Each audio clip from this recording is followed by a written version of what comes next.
A ton of my clients are still ruining their hair by making common hair mistakes. Let's go over and make sure it doesn't happen to you. Using a comb.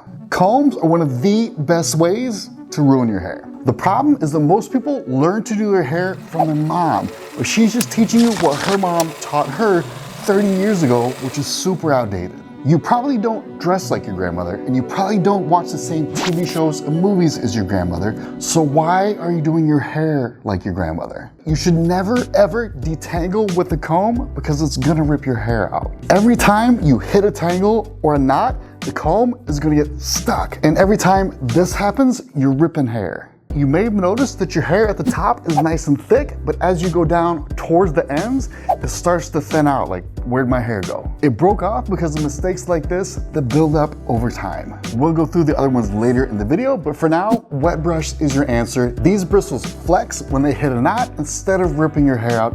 So much better.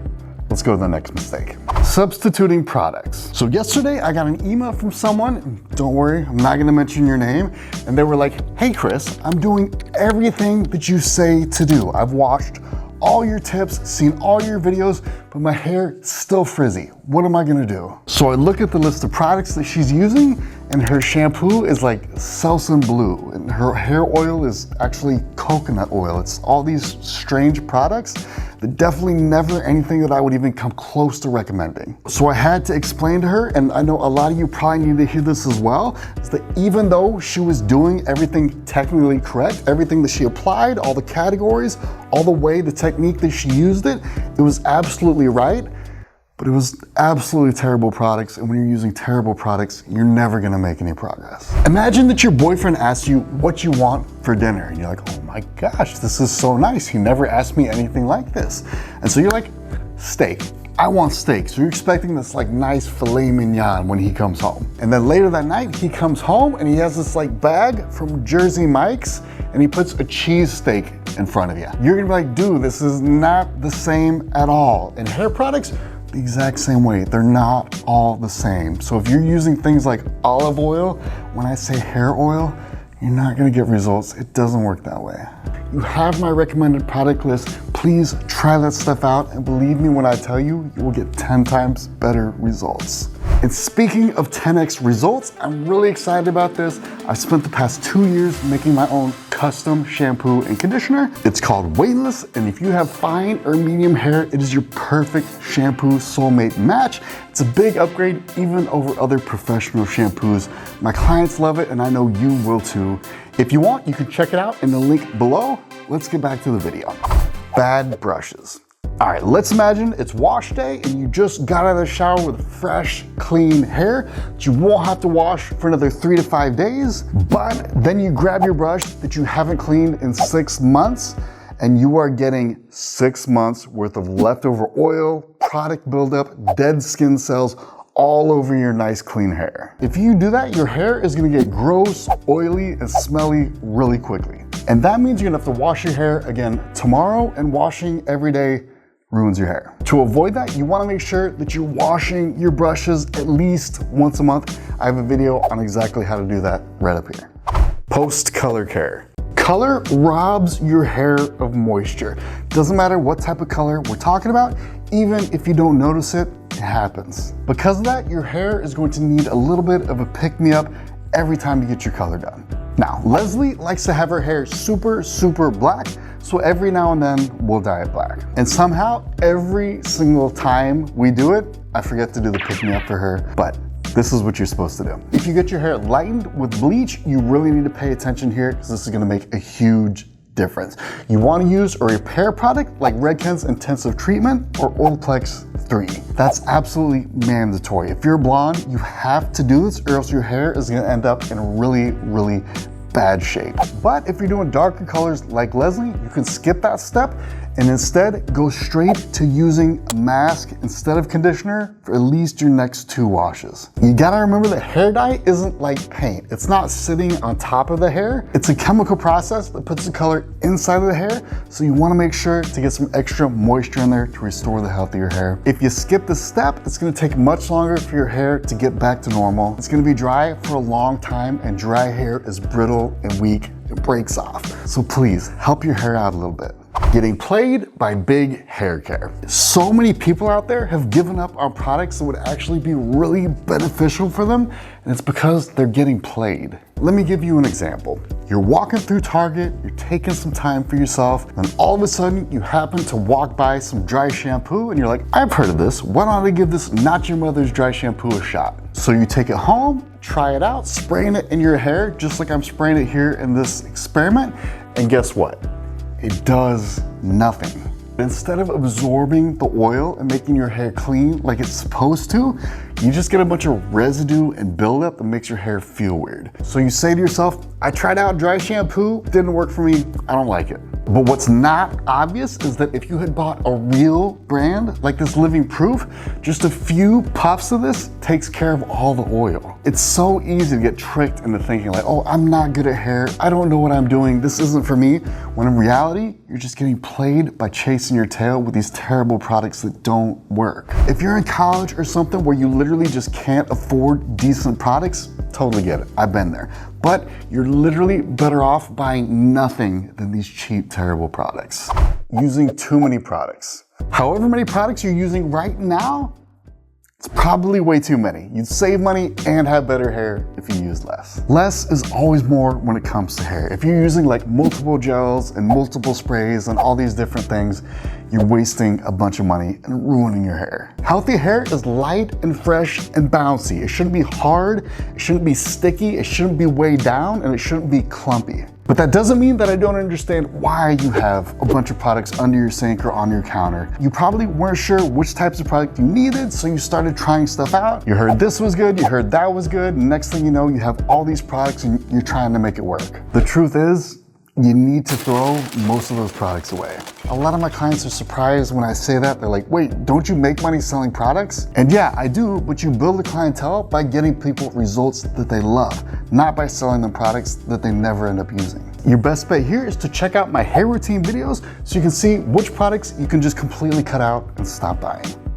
Uninformed shopping. So when you're choosing products at a Target or an Ulta or probably online nowadays, I want you to remember that you're going into a trap. There's all these different bottles and every single one is lying to you. Why do I say that? Because if those products actually did what the bottles said they were gonna do, you would already have the hair of your dreams a long time ago. Every product on the shelf is gonna say it'll strengthen your hair, hydrate it, revitalize it. It's all a joke. So instead of hitting the jackpot with that one good product out of the hundreds of bad ones, when you probably don't even know which product categories your hair needs in the first place, I want to give you a cheat sheet. I've been doing this for a really long time. I've tested pretty much every product on the market at this point, and I made a list of products that I recommend for each hair type. It even comes with a hair type quiz, which I really recommend that you take because almost everyone thinks that they have fine hair, when in reality, only 40% of people do. You can find it in the description, and if you do, you'll stop wasting time buying useless products and go straight to the hair that you want right away. Drying your hair wrong. You have a ton of different options when it comes to drying your hair. You can air dry it, you can blow dry it, you can rough dry it, but the question is, which one is healthiest for your hair? There's some famous celebrity stylists that say to never air dry your hair because it's really damaging. They say that the water will swell your hair shaft and eventually it'll break apart and get damaged. The only problem with that is completely untrue. Not true at all. I have a ton of clients that have gone through air drying phases.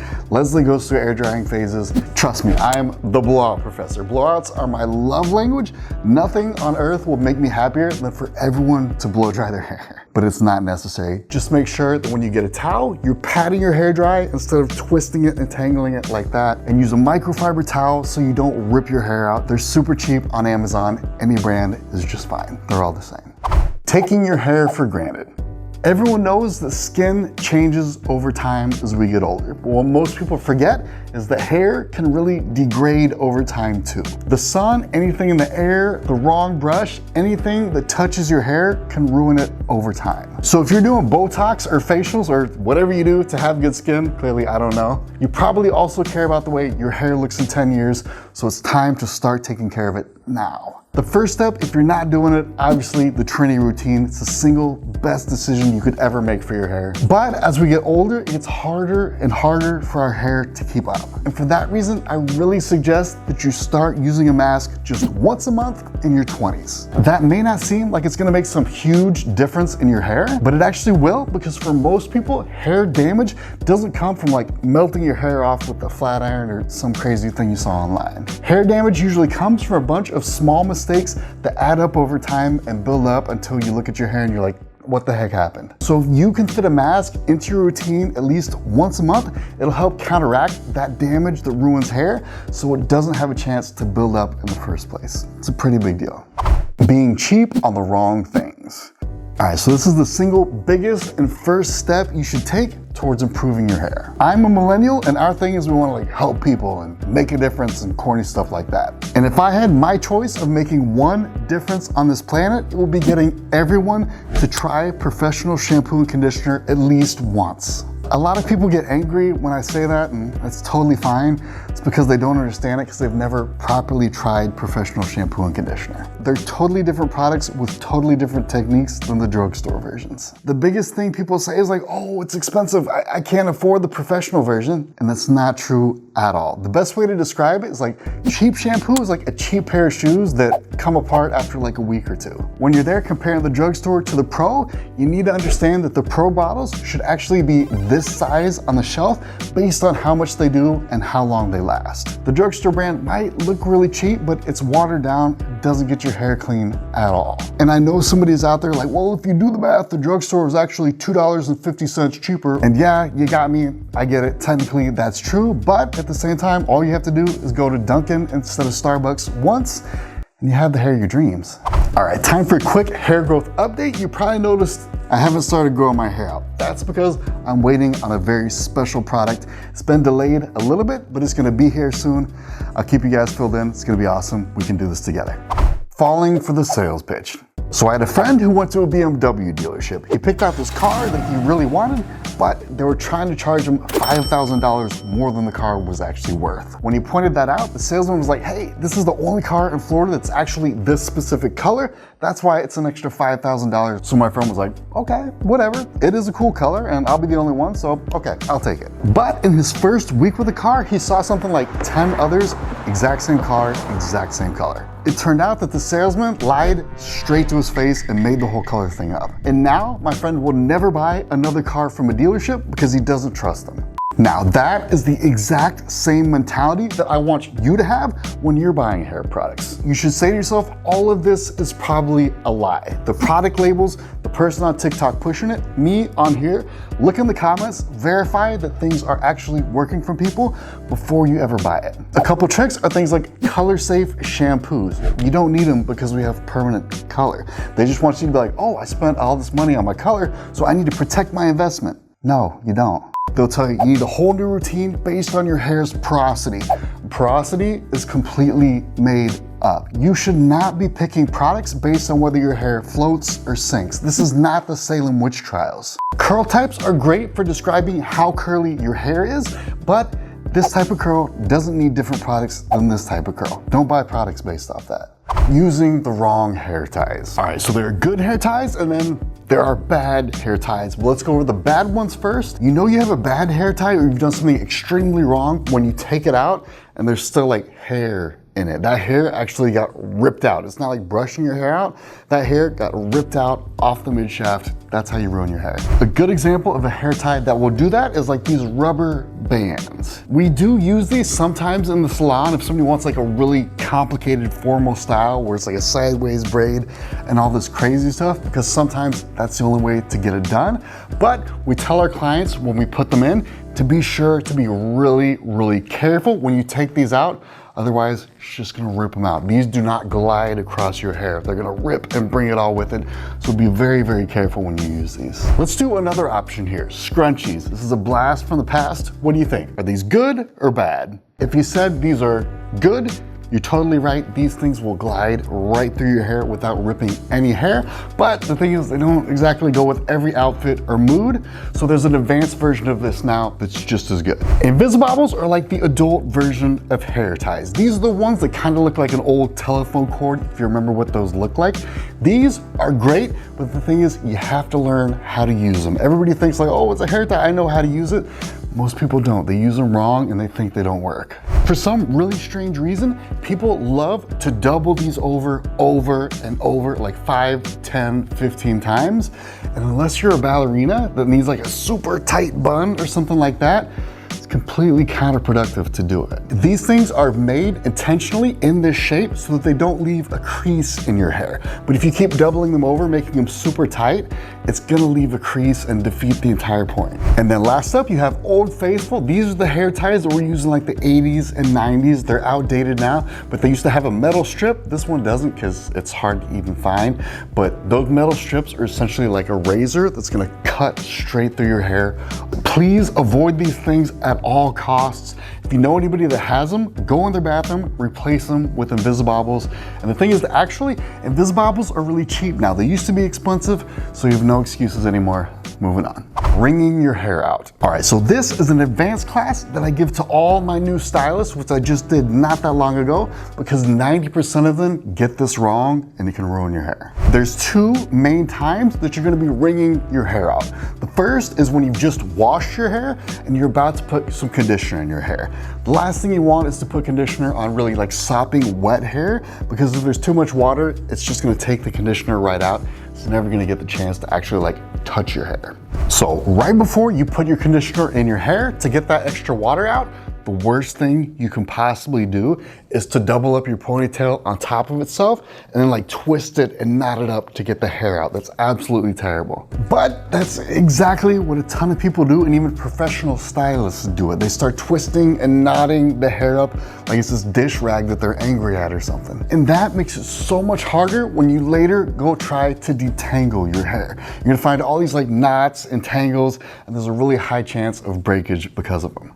The right way to do this is extremely simple. You're just gonna pull your hair forward, keep it nice and straight and untangled. You're just gonna go down slowly and under control, gently squeezing with both hands like this. It's a lot easier on your hair and it actually works better. Then you can put the conditioner in your hair. It'll be completely absorbed by the hair so you can use less. And then you're gonna wring like this again at the end of your shower when you're about to get out. Detangling without protection. Detangling properly is one of those things that seems really simple, but it's extremely important you get it right, because if you do it wrong, you're gonna rip your hair out and ruin it. So let's not do that. So there are products out there that are actually called detanglers. And what their whole purpose is to help you detangle your hair. And when you see one of these, I want you to make sure you do not buy it. Do not buy any type of detangling product. The reason for that is in modern hair care, you want to use the least amount of products possible, because each additional product that you put into your hair adds weight and then forces you to have to wash more often, which is bad for your hair. Less products, always better. And the key to doing that is using products that do multiple things all at once, and detanglers only do one thing. So instead of a detangler, we're gonna use a leave-in conditioner like this Pureology Color Fanatic right here. It's actually better than most detanglers, but it also locks moisture inside your hair to prevent frizz and dryness. It's also part of the Trinity routine. Do not detangle your hair if you don't have this in it. Leaving hair naked. All right, so a year or two, Leslie went on this fancy beach trip with her friends. Because I'm the fanciest. And beach trips are one of the fastest and easiest ways to completely ruin your hair. When they first got there, they went to the pool. And then later on, they went to the beach, and both of those things stripped the moisture from their hair and completely dried it out. What do you think they did next? They laid out and tanned and dried it out even more. So when they got back to the Airbnb, they washed their hair, stripping even more moisture out of it. And then Leslie sees these girls starting to go in with flat irons and curling irons without applying any products at all. And this is a recipe for completely destroying your hair. If Leslie wasn't there, these girls would have had breakage for like the next couple months. They would have went home and wondering like, why is all this hair coming out in the shower? Like, I don't know what's going on. They probably would have blamed it on like shampoo or something else because they didn't even know what they were doing. But now you know that beach vacations can also ruin your hair. I see with my clients all the time. Summer is here, so please don't let this happen to you. If you're going to the pool or the ocean or both and you have to wash your hair every day, please do not use shampoo. Just rinse with conditioner, get that moisture back in your hair. I have a full guide right here if you want it. It helps a lot. Ingredient people. All right, next way to ruin your hair, there are people out there that I call the ingredient people, and they're really dangerous. They won't touch a product unless they've read every single ingredient. And their theory is actually really cool. In food, there's unhealthy ingredients that we need to avoid, right? These people live by the belief that there's unhealthy ingredients for hair as well, and then we need to avoid them to keep our hair healthy. The only thing is, there's a huge problem with that, and it's that your hair isn't eating any of your products. Your hair actually isn't even alive. It's alive! No, it's not. Your hair is dead. It's not sensitive. It's made of the same stuff as your nails. And these same ingredient people are putting harsh chemicals on their nails and then putting them under a UV light to get them to set. So please, stop going by ingredients. The ingredient people always have the worst hair, and I don't want that for you. Not using heat to your advantage. All right, so everybody knows how terrible heat styling is for your hair, right? Yes, we do! Actually, that's not true at all, and it's a total and complete lie. Think about it like this. If heat styling was dangerous, would your stylist blow dry your hair every time you're in there? Literally last week, I had a viewer come in and we're doing her hair.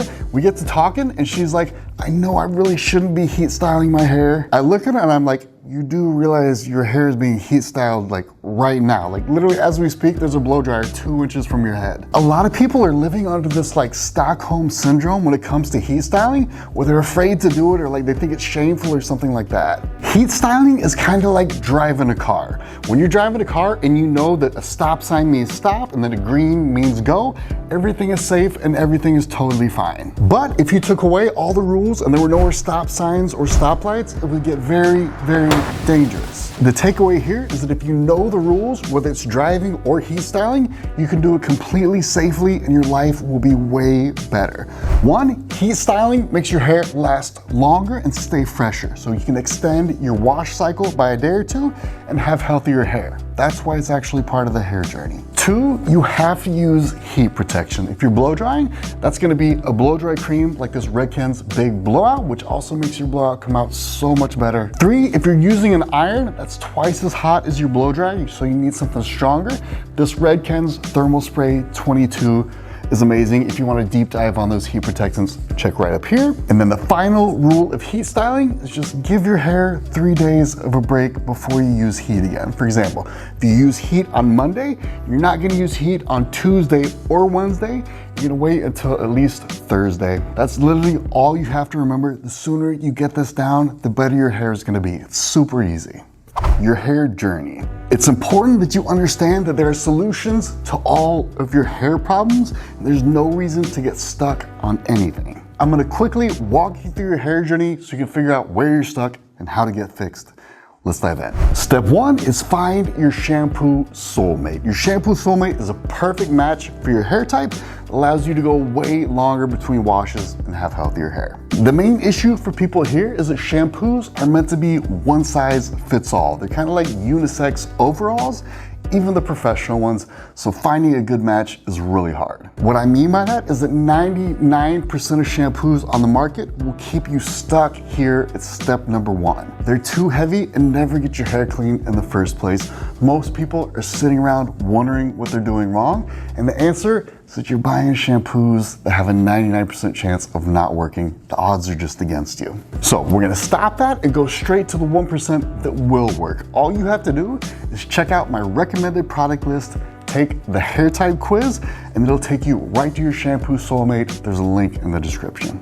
Step two, you need to learn how to wash your hair.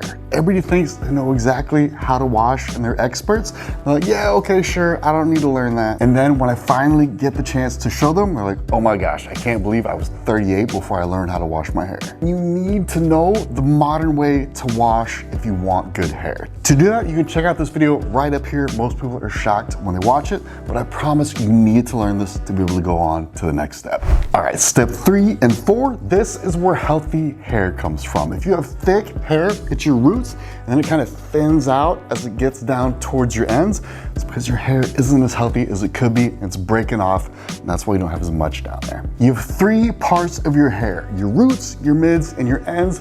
The Trinity routine makes sure that all 3 of those will stay healthy. Shampoo cleanses your roots and scalp, leave-in conditioner for healthy mids, and then a bit of hair oil to give you healthy ends. If you get this far on your hair journey, all of a sudden you have a nice little setup. You have a strategy going on where your hair actually becomes healthier and looks better over time. And because of that, it stops breaking on you. And this is where a lot of people start to get thicker, fuller looking hair, not up here, but more down by the ends. All right, step 5. This is where you have to figure out if you need to repair your hair. There's a really common misconception that damaged hair needs to be cut off, and your stylist is always going to push you to cut your hair off shorter and shorter. Don't listen to them. If you show a stylist some hair, they're gonna wanna cut it no matter what, even if it's not in your best interests. You can easily bring damaged hair back to life with a product like Redken's Intensive Treatment. So if your hair is damaged, repair it with the instructions in this video right up here, and then you're off to the next step. The next step is heat styling. And we already talked about how heat styling can be beneficial for your hair, but a lot of people get stuck here because they try it once and they think to themselves, I'm not good at this, I can't do it. But it's important to remember that styling is like anything else. The first time you learned to drive a car, you weren't that great. The first time you tried to ride a bike, you didn't nail it. Took you a couple tries. Exact same thing with styling. You just need to do it a couple of times and then you'll get the hang of it. And to help you do that, I'm gonna come out with some new tutorials.